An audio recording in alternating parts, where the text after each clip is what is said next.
L'actualité est en continu sur la radio-télévision nationale congolaise. Après les langues nationales, nous voici à présent sur ce plateau pour le journal en langue française. Madame, Monsieur, bonsoir et merci de nous rejoindre dans cette livraison de l'actualité. Dernier virage pour la campagne électorale. Le candidat numéro 20, Félix-Antoine Tshisekedi Tshilombo, continue à convaincre son électorat. Félix-Antoine Tshisekedi Tshilombo, candidat à sa propre succession, est arrivé dans la province du Grand Bandundu. Reportage. Le président de la République, son Excellence Félix-Antoine Tshisekedi Tshilombo, candidat à sa propre succession, vient défouler ce samedi 7 décembre 2023 le sol de la ville de Bandundu, chef-lieu de la province du Kwilu, sous les coups de 15 heures par l'aéroport de Bassoko. Fachi Beton, candidat numéro 20, a reçu un accueil délirant. Bandundu-ville, qui a été considérée à tort, ville de l'opposition, vient de prouver noir sur blanc qu'elle est acquise à la cause du chef de l'État dans sa vision du développement de la République démocratique du Congo.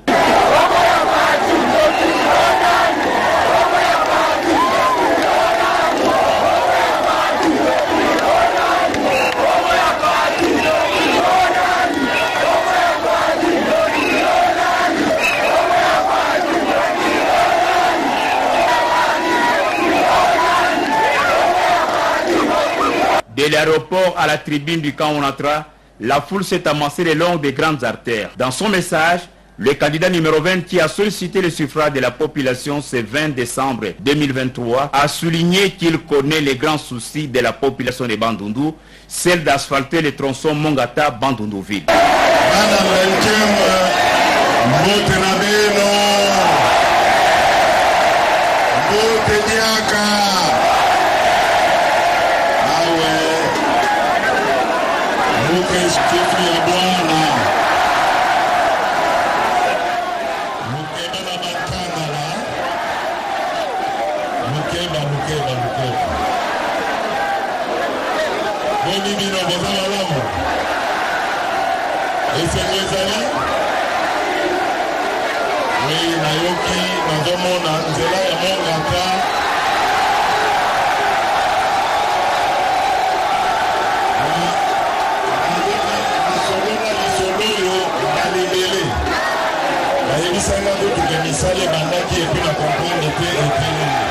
Il a insisté sur un vote sans complaisance afin de lui permettre de poursuivre son programme exprimé dans le PDL 145 territoires. La communion Fachi avec la population de Bandundu restera à jamais gravée dans les annales de l'histoire de cette ville.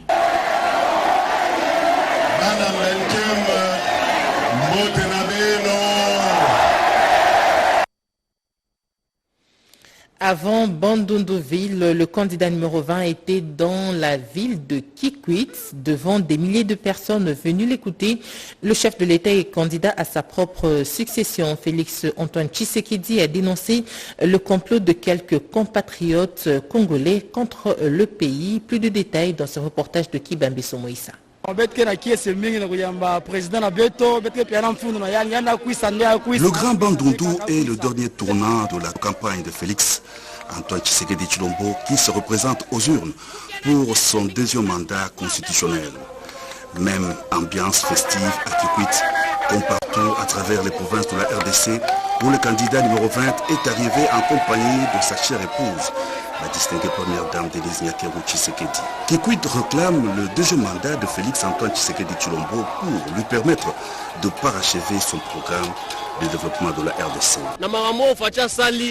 En tout cas, biso na Kikwit to voter to passer deuxième mandat pour asala biso o ya salité asala ngo o ya sali esuki na nzela a continuer ngo. Le face-à-face du candidat numéro 20 avec la population de Kikwit a eu lieu. D'entrée de jeu, Félix Antoine Tshisekedi Tshilombo a sollicité les voix de ses compatriotes de Kikwit pour poursuivre ensemble le combat de sécuriser le pays victime des convoitises étrangères. Il a évoqué notamment la nouvelle sortie d'un mouvement politico-militaire de quelques fils égarés du pays qui viennent encore de coaliser avec les ennemis de la RDC. Bana Kikwit Mbote Mbote Nabino Banso Naye Kosenga Bino soutien Nabino Pona makambo etali sécurité ya mboka.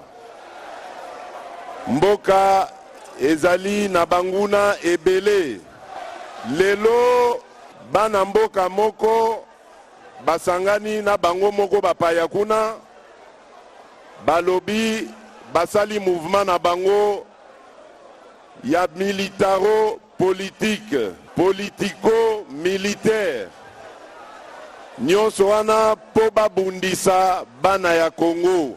Kasi biso mission na biso ezali ya kobatela Congo. Yango nazali kosenga bino le 20 décembre moto atikala nanda kote. Mvula ebeta te. Esengeli biso banso tokende nanzela ya élection. Est-ce que boyebi numéro pour voter? Boyebi numéro pour voter? Numéro boni. Numéro boni.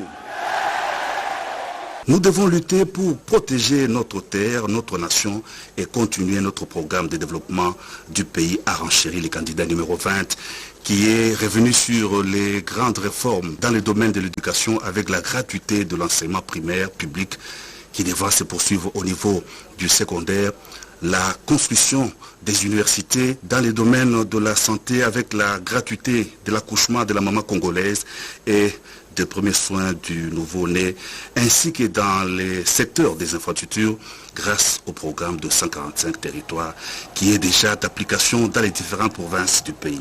Félix Antoine Tshisekedi Tshilombo a aussi mis l'accent sur l'agriculture, priorité de priorité. Le meeting s'est terminé par un jeu de questions-réponses à la grande satisfaction de la population de Kikwit. Depuis quelques jours, elle a foulé le sol congolais. Elle, c'est la mission d'observation électorale de la diaspora africaine en Europe. Elle se dit prête à se déployer pour observer les élections du 20 décembre 2023. Mais avant de descendre sur le terrain, cette mission d'observation électorale a été reçue par le secrétaire général auprès du président de la République. C'est un reportage de Odilon Kayuma.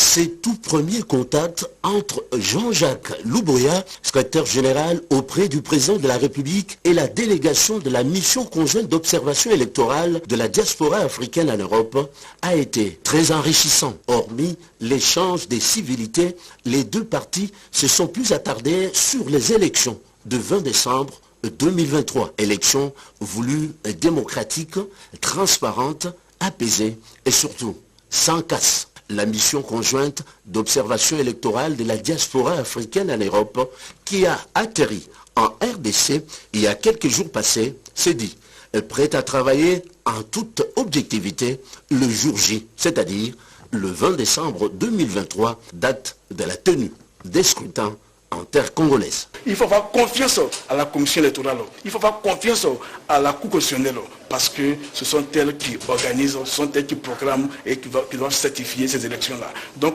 au soir des élections, que lorsque un candidat vote, quand il finit de voter, il doit aller à la maison, attendre les résultats et dans la paix, dans la tranquillité, attendre les résultats qui vont être proclamés. Jean-Jacques Louboya, secrétaire général auprès du président de la République, s'est dit honoré par la présence de la mission conjointe d'observation électorale de la diaspora africaine en Europe. Sa participation en termes d'observation au scrutin de 20 décembre 2023, a-t-il poursuivi, traduit toute l'importance que les Africains accordent à la promotion de la démocratie et surtout à la stabilité du continent noir. Et puis, les membres de la structure Tshisekedi for President étaient sur le terrain ce dimanche 17 décembre pour sensibiliser à la réélection de Félix-Antoine Tshisekedi Tshilombo, une structure née en Belgique et étendue à Kinshasa pour soutenir et vulgariser en faveur du candidat numéro 20. C'est un reportage de Chimène Dondo, Séverine Katana et Patrick Badibanga. Ils sont tous non-candidats à ces élections du 20 décembre 2023, mais ils ont fait le déplacement de la Belgique, France, États-Unis d'Amérique, afin de sensibiliser leurs compatriotes congolais à un choix utile de candidat numéro 20, Félix-Antoine Tshisekedi Tshilombo. Il s'agit de ces Congolais réunis au sein de cette structure dénommée Tshisekedi for President, qui depuis le début de la campagne sont sur les acteurs de la capitale pour expliquer pourquoi voter Fachi. Tshisekedi for President, c'est une association de jeunes cadres congolais de Belgique comme de Kinshasa. Nous soutenons le chef de l'État depuis le courant de l'année 2010. Et nous sommes fiers de nous parce que nous l'avons accompagné là où il se trouve et nous le conduisons encore pour un second mandat. Nous sommes là pour une campagne de proximité ici à Yolo Sud ou Yolo Nord. Et nous avons opté pour une campagne de proximité et pas pour les grandes affiches. Nous allons vers les gens, nous discutons avec les gens et voilà. Voilà notre particularité. Le peuple congolais, soyez réveillés. Le combat, c'est le combat de tout un pays. Soutenons le bon candidat qui défend ce pays, qui aime ce pays, qui a démontré ses preuves.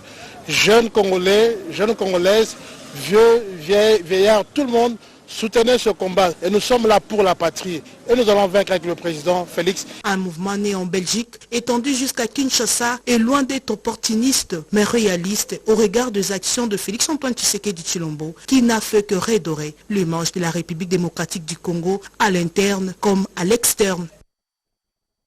L'actualité, c'est aussi l'aventure de l'ancien président de la centrale électorale, Corneille Nangaa, qui n'engage en aucun cas son frère Christophe Bassiané Nangaa, gouverneur de la province du Haut-Tuélé. Et ce dernier fustige le comportement antipatriotique de l'ancien président de la CENI, Corneille Nangaa.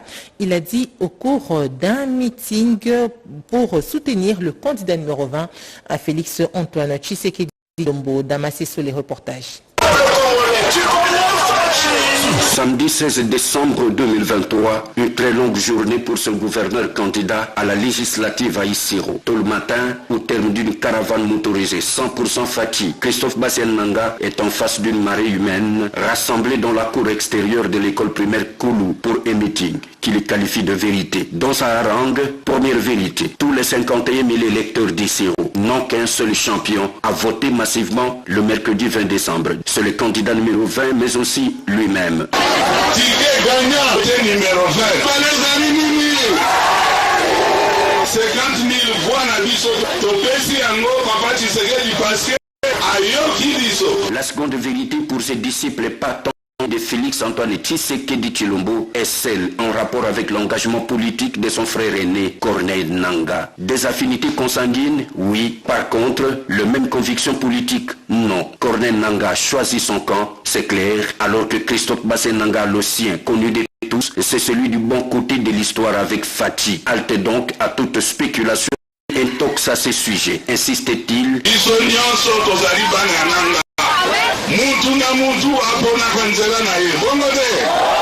Aussitôt après, sa randonnée électorale s'ébranle en ratissage à Likasi, Babondé et Gatoa, en chefferie Brico, dans son territoire natal de Wamba, où l'homme d'une popularité inouïe dans le coin s'est porté candidat à la provinciale. Un seul message pour les électeurs, c'est le triomphe de Fachi et ses acolytes constituant le numéro 20, 16 et 24. Il est donc temps, conclut-il, de retourner l'ascenseur à la chef de l'État, le Hutuélé, son envol dont il faut préserver à tout prix les acquis.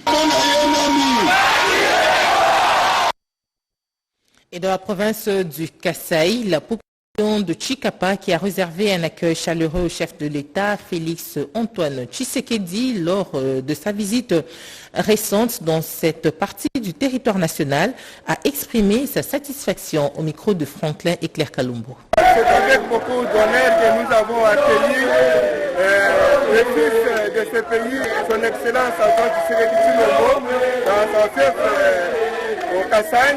Ça c'est l'IVP qui est venu chaleureusement accueillir et surtout donner aussi le deuxième mandat pour que le président puisse concrétiser sa vision du développement de ce pays. Les 20, nous allons signer pour lui offrir le deuxième mandat. Et avec ce deuxième mandat, le pays sera prospère, émergent et nous allons être les meilleurs parmi les pays du monde. Vous avez vu une foule, un public, une population qui a exprimé la chaleur, la joie de voir un des leurs, un des siens, le plus grand d'entre nous, revenir pour solliciter un second mandat. On pourra beaucoup parler, mais là la population s'est clairement exprimée en faveur de Félix Antoine Tshisekedi pour le second mandat. Moi je suis un homme très heureux parce que le message est passé et le chef de l'État a trouvé un peuple qui l'aime encore, qui lui a renouvelé sa confiance pour un mandat beaucoup plus de développement, quoi. Je pense que cela étant, on peut considérer que le vote kassaïen est à 100% Fachi. Avec cette mobilisation qu'il y a à l'aéroport de Chikapa, ça prouve qu'à Chikapa, le président de la République, Félix Antoine Tshilombo Tshisekedi Fachi Béton, sera élu à 100% dans la ville de Chikapa. C'est une grande joie pour moi avec cette population. Fêtons déjà la victoire pour notre candidat numéro 20, Fachi Béton. Compte tenu des réalisations qu'il a faites pendant son premier mandat, et le fil de route est derrière lui et nous sommes très ravis dans le cadre du renouvellement du matériel, dans le cadre du financement des travaux. Alors tout le fil de route est derrière le chef de l'État pour son deuxième quinquennat. Parlons à présent du lancement en Ituri, plus précisément dans la ville de Bunia, du projet d'appui à la promotion de gouvernance inclusive et participative. Objectif, appuyer les femmes à participer activement dans la recherche de la paix et la sécurité. C'est l'administrateur du territoire représentant du gouverneur empêché, le commissaire supérieur principal, Rufin Mapela, qui a procédé au lancement de cette activité. Reportage. Lancement du projet d'appui à la promotion d'une gouvernance sécuritaire inclusive et participative, phase D, dans le territoire d'Ndjougou et Irumu, par l'administrateur policier du territoire d'Ndjougou, le commissaire supérieur principal, Rufin Mapela, au nom du gouverneur militaire empêché. La première phase a été lancée dans cette belle salle avec comme particularité renforcer la participation active et inclusive de la femme dans les 8 entités de santé décentralisées du territoire du Djougou dans le cadre de la gouvernance sécuritaire. Aujourd'hui, c'est le lancement de la deuxième phase. Cette phase qui constitue deux particularités. Au nom de son Excellence, Monsieur le gouverneur militaire de la province de l'Ituri, je lance officiellement le projet d'appui à la promotion d'une gouvernance sécuritaire inclusive et participative dans le territoire de Djougou et Irumu. Projet exécuté par des organisations locales de femmes, dont le Forum des femmes de l'Ituri, FOMI en sigle, et l'Association des Ituriens pour le développement et la promotion de l'Ituri, Associaturi en sigle, dans le but d'appuyer les femmes et les comités locaux de sécurité dans la participation de l'approche de gouvernance sécuritaire, prenant en compte les besoins spécifiques des victimes de violences armées et autres des chefs de chefferies et sectaires, des comités locaux de sécurité, des acteurs de la société civile et des associations des femmes au prix par active. À ces assises, où des recommandations ont été également prises en vue de relever les défis sécuritaires en province de l'Ituri et les gaps de la première phase.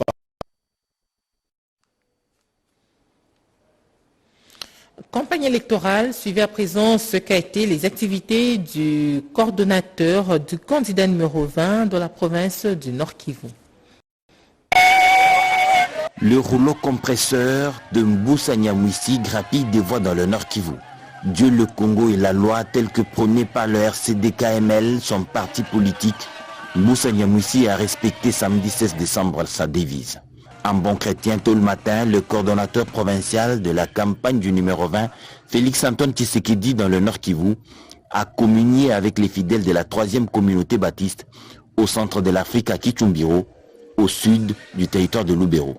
Question pour lui de consacrer le reste de son parcours dans ce grand territoire entre les mains du Tout-Puissant et prier que celui-ci lui accorde la victoire aux échéances électorales en cours. Peu après, le numéro 313 au provincial de Lubero, accompagné de son épouse, a ouvert le chemin de la conquête au mausolée du patriarche Vena Chipasa, fondateur de DSF Kofedek. Pour marquer son passage, ce grand notable du Grand Nord a signé le livre de condoléances après le dépôt des fleurs sur le tombeau de ce grand baobab qui était Vena Chipasa.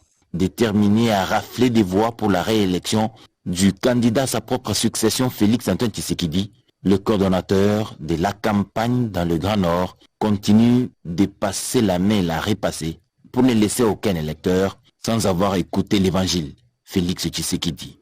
Ainsi, la caravane Mbusa a pris d'assaut les agglomérations de Kanyabayonga, Kutumba et Kina dans la soirée pour continuer de parler du candidat numéro 20 aux élections du 20 décembre prochain. Cette fois-ci, avec un message d'encouragement dans ces contrées, particulièrement à Kanyabayonga, qui sert de premier secours aux déplacés causés par les atrocités des rebelles et groupes armés. Antipas Mbusa Nyamwisi a également encouragé les jeunes à s'engager à la résistance pour protéger et consolider les acquis contre les agresseurs et ennemis de la République démocratique du Congo.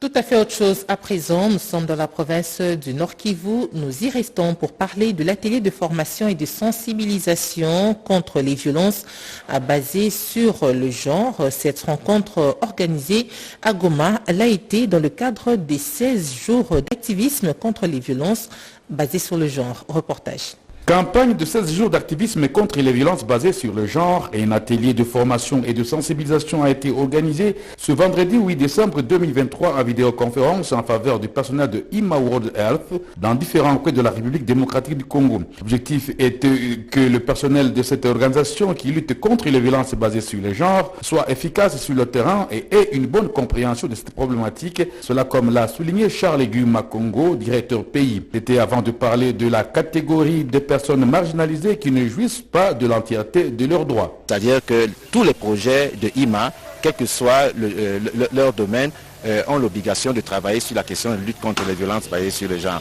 Maintenant, nous avons des projets qui contribuent à offrir des services aux communautés sur le terrain. J'entends services sur le plan médical, sur le plan juridique, l'accompagnement psychologique, mais aussi en ce qui concerne la mise à disposition des communautés, des possibilités qui puissent leur permettre de se développer. Nous avons un étalage de possibilités que nous offrons aux communautés en ce qui concerne les questions de violence basées sur le genre. Différentes présentations ont été au rendez-vous, notamment axées sur l'égalité du genre, l'inconduite sexuelle. Pour cette dernière, Dr Alice Moudekereza, experte au sein de cette organisation, invite les agents humanitaires à éviter notamment les abus, les exploitations et les harcèlements sexuels. Bref, être le modèle dans la communauté. La grande recommandation, l'objectif même de sensibilisation sur la conduite sexuelle, c'est de toucher le cœur de chaque humanitaire partout où il se trouve. Que chacun de nous soit sensible, que chacun de nous s'engage à lutter contre l'inconduite sexuelle sur le terrain, vis-à-vis de nos bénéficiaires et vis-à-vis de nous-mêmes. Que le pouvoir qui nous est confié dans le cadre de notre travail humanitaire soit vraiment géré de manière responsable. Cet atelier a été organisé en marge de la célébration de la Journée internationale des droits de l'homme prévue le dimanche 10 décembre 2023. Les femmes de différentes paroisses de la Lukunga ont été sensibilisées à l'autonomisation et la prise en charge responsable. L'œuvre est de la présidente de Kasopek. Il s'agit de Solange Makumbuku Nyenyezi. C'est un reportage de Robert Daichisense. C'est une course contre la montre pour la présidente et représentante pays de l'Action pour l'autonomisation et le développement des communautés africaines. Madame Solange Masumbuku Nyenyezi a entamé une série d'échanges et de partages d'expériences avec les femmes des différentes paroisses de la capitale. Des échanges axés sur les défis et opportunités de l'entrepreneuriat féminin. La femme à la parole rare mais aux actions concrètes a loué la bravoure des femmes de Kinshasa qui, d'après la princesse de Lukunga, soutiennent aujourd'hui leur foyer grâce au crédit rotatif non remboursable sans intérêt de la Casopay.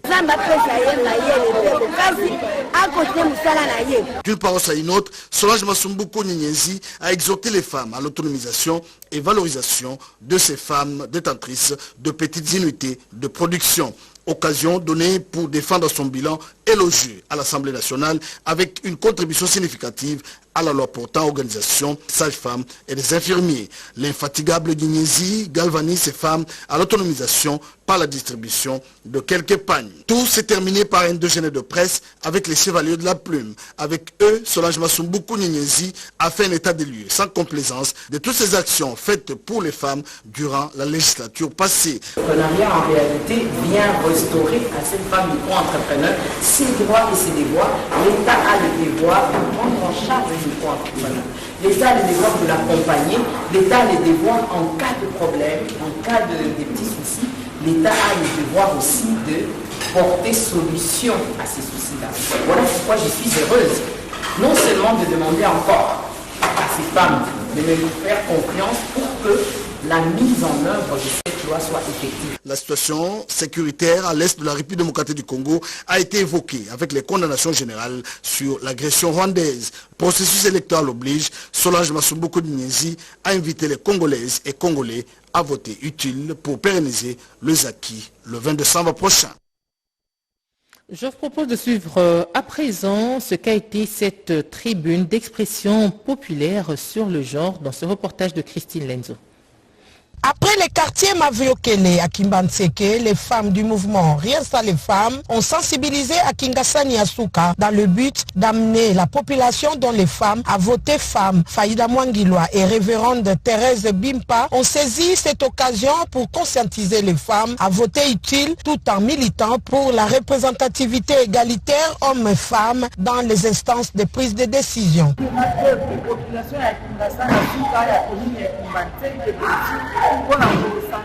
Nous sommes venus les sensibiliser et leur faire savoir qu'il faudrait voter utile.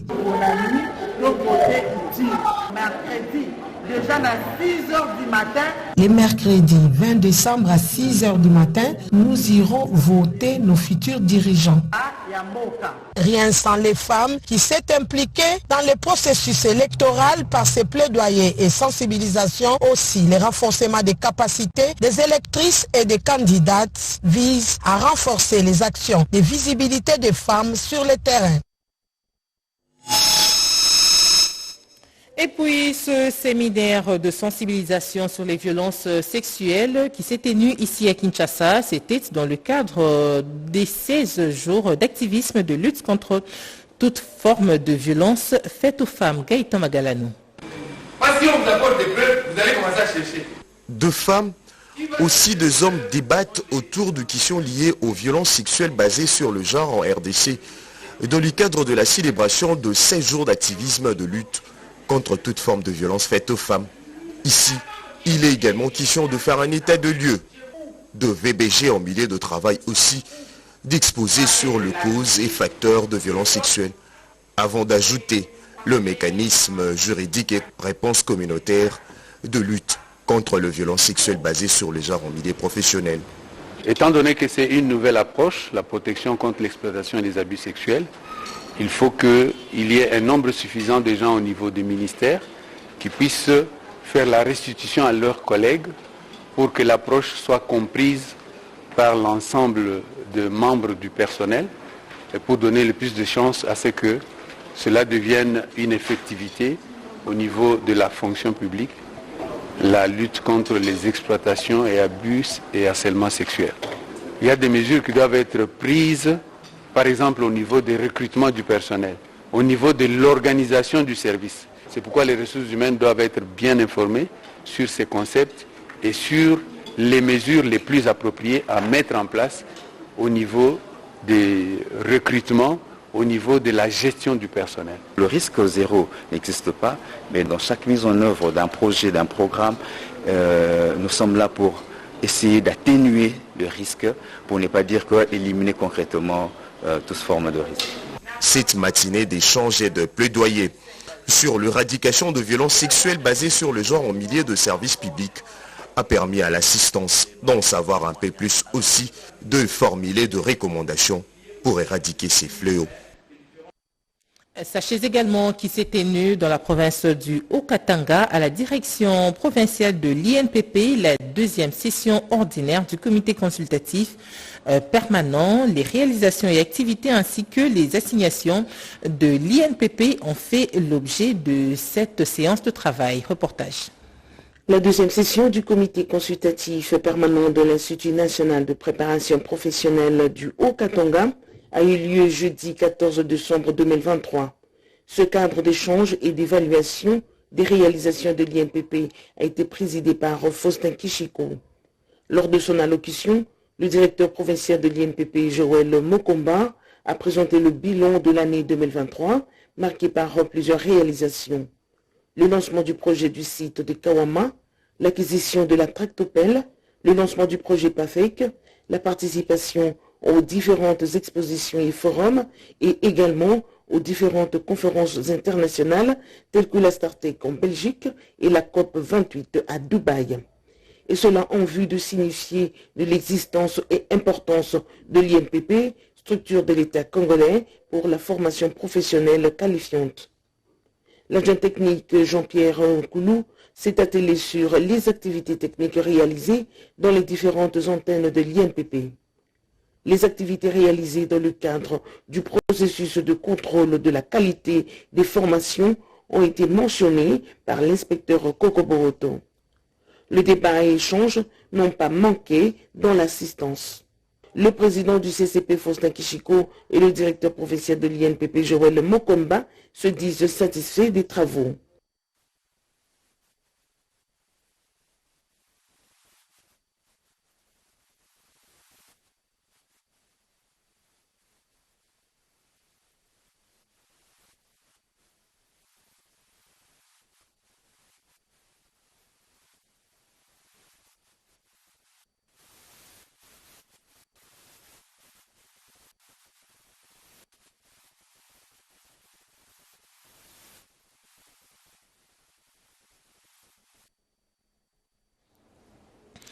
Ce journal est terminé. Nous vous disons merci de nous avoir suivis. Merci également à toute l'équipe qui a travaillé ce soir. L'information continue sur nos antennes en français dans les 4 langues nationales. À 20h, Patrick Michel Moukoui. Excellente soirée à toutes et à tous. Au revoir.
Ha ha ha ha!